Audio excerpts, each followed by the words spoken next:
കുട്ടികൾക്ക് ഏറ്റവും ഇഷ്ടപ്പെടുന്ന എന്നാൽ ഈസി ആയിട്ട് ഉണ്ടാക്കാൻ പറ്റുന്ന രണ്ട് പായസം പരിചയപ്പെടുത്തി തരട്ടെ. അപ്പം ആദ്യം ഉണ്ടാക്കാൻ പോകുന്നത് മെക്രോണി വെച്ചിട്ടുള്ള ഒരു പായസമാണ് കേട്ടോ. അതിനടുത്ത് നമ്മൾ മെക്രോണീസ് ഒന്ന് വെള്ളത്തിലിട്ടിട്ട് കുറച്ച് എണ്ണയൊക്കെ ഒഴിച്ചിട്ട് ഒന്ന് നന്നായിട്ടൊന്ന് വേവിച്ചെടുക്കുന്നുണ്ട് കേട്ടോ. വെന്തതിന് ശേഷം വേറൊരു പാത്രത്തിൽ കുറച്ച് പാൽ ഒഴിച്ചിട്ടുണ്ട്. നമുക്ക് എത്ര ക്വാണ്ടിറ്റി വേണോ അതിനനുസരിച്ചിട്ടുള്ള പാൽ ഒഴിക്കുന്നുണ്ട് കേട്ടോ. അതൊന്ന് നന്നായിട്ട് തിളച്ച് വരുമ്പോൾ ഏലക്ക ഇടുന്നുണ്ട്. അതിലേക്ക് നമുക്ക് വേവിച്ച് വെച്ച മെക്രോണീസും കൂടി ആഡ് ചെയ്ത് കൊടുക്കുന്നുണ്ട് കേട്ടോ. നല്ല വലിയ മെക്രോണീസ് ആണെന്ന് നമുക്ക് വേണിച്ചൊന്ന് കട്ട് ചെയ്തിട്ടിടാം. ഞാൻ അപ്പം അങ്ങനെ ഇട്ട് കൊടുത്തു കേട്ടോ. പിന്നെ അതിലേക്ക് കുറച്ച് കണ്ടൻസ്ഡ് മിൽക്കും കൂടി ആഡ് ചെയ്യുന്നുണ്ട്. അല്ലച്ച ഷുഗർ ആഡ് ചെയ്താലും മതി കേട്ടോ. അപ്പം എൻ്റെ കയ്യിൽ കണ്ടൻസ്ഡ് മിൽക്ക് ഉള്ളത് കൊണ്ട് ഞാൻ അത് ഇത്തിരി നന്നായിട്ട് ആഡ് ചെയ്തിട്ടുണ്ട്. ഇത്രയേ ഉള്ളൂ, പണി കഴിഞ്ഞു. ലാസ്റ്റ് നമുക്ക് അണ്ടിപ്പരിപ്പും മുന്തിരിയും കൂടി ഒന്ന് നെയ്യിൽ വറുത്തിട്ട് അതും കൂടി ആഡ് ചെയ്ത് കൊടുക്കാം കേട്ടോ. അപ്പം നമ്മളെ ടേസ്റ്റി ആയിട്ടുള്ള മക്രോണി പായസം ഇവിടെ റെഡി ആയിട്ടുണ്ട് കേട്ടോ. അപ്പോൾ കുട്ടികൾക്കൊക്കെ നല്ല ഇഷ്ടപ്പെടും.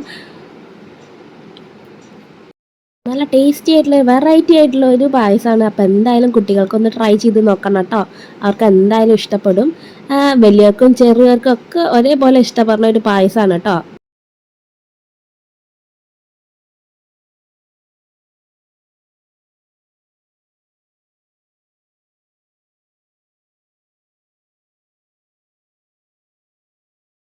അപ്പം അതാ ഒരാളോട് അപ്രൂവ് ചെയ്തിട്ടുണ്ട്, സൂപ്പർ ആയിട്ടുണ്ടെന്ന്. അപ്പം നമുക്ക് അടുത്ത പായസത്തേക്ക് പോവാം.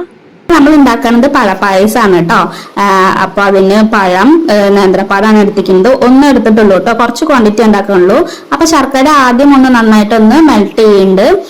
അതിലേക്ക് അരിഞ്ഞു വെച്ച ഒരു നേന്ത്രപ്പഴം ആഡ് ചെയ്യുന്നുണ്ട് കേട്ടോ. അപ്പൊ ഞാൻ കുറച്ച് ക്വാണ്ടിറ്റി ഉണ്ടാക്കുന്നുള്ളൂ, അതുകൊണ്ടാണ് കേട്ടോ ഒന്നും എടുത്തിരിക്കുന്നത്. അപ്പൊ അത് നന്നായിട്ടൊന്ന് ആയി വന്നതിന് ശേഷം നമുക്ക് പിന്നെ ലാസ്റ്റ് ഞാനിപ്പോ ഇവിടെ സാധാ പാലാണ് കേട്ടോ എടുക്കുന്നത്. അപ്പൊ അതും കൂടി ആഡ് ചെയ്യുന്നുണ്ട്. പിന്നെ കുറച്ച് നെയ്യ് ഇട്ട് കൊടുക്കുന്നുണ്ട് കേട്ടോ. ശർക്കര എല്ലാം ആയി ഒരു നല്ലൊരു കളറായിട്ടുണ്ട് കേട്ടോ. നല്ലൊരു സ്മെല്ലൊക്കെ വരുന്നുണ്ട്.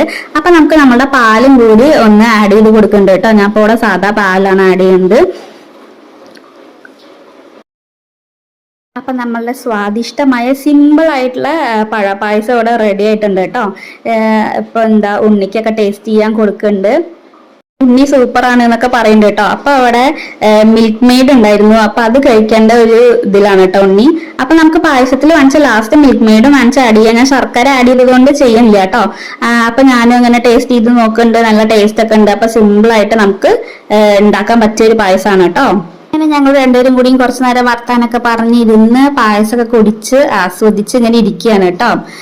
അപ്പോൾ ഈ രണ്ട് പായസം നിങ്ങളുടെ കുട്ടികൾക്ക് ഉണ്ടാക്കി കൊടുത്തിട്ട് ഏത് പായസമാണ് കുട്ടിക്ക് ഏറ്റവും ഇഷ്ടപ്പെട്ടെന്ന് കമൻറ്റ് ചെയ്യണം കേട്ടോ. അപ്പോൾ അത്രയേ ഉള്ളൂ. വീഡിയോ യൂസ്ഫുള്ളായോ ഒന്ന് സബ്സ്ക്രൈബ് ചെയ്ത് സപ്പോർട്ട് ചെയ്യാൻ മറക്കല്ലേ. ഒന്ന് ലൈക്ക് ചെയ്യാൻ കൂടി മറക്കല്ലേ കേട്ടോ. Thank you for watching. By.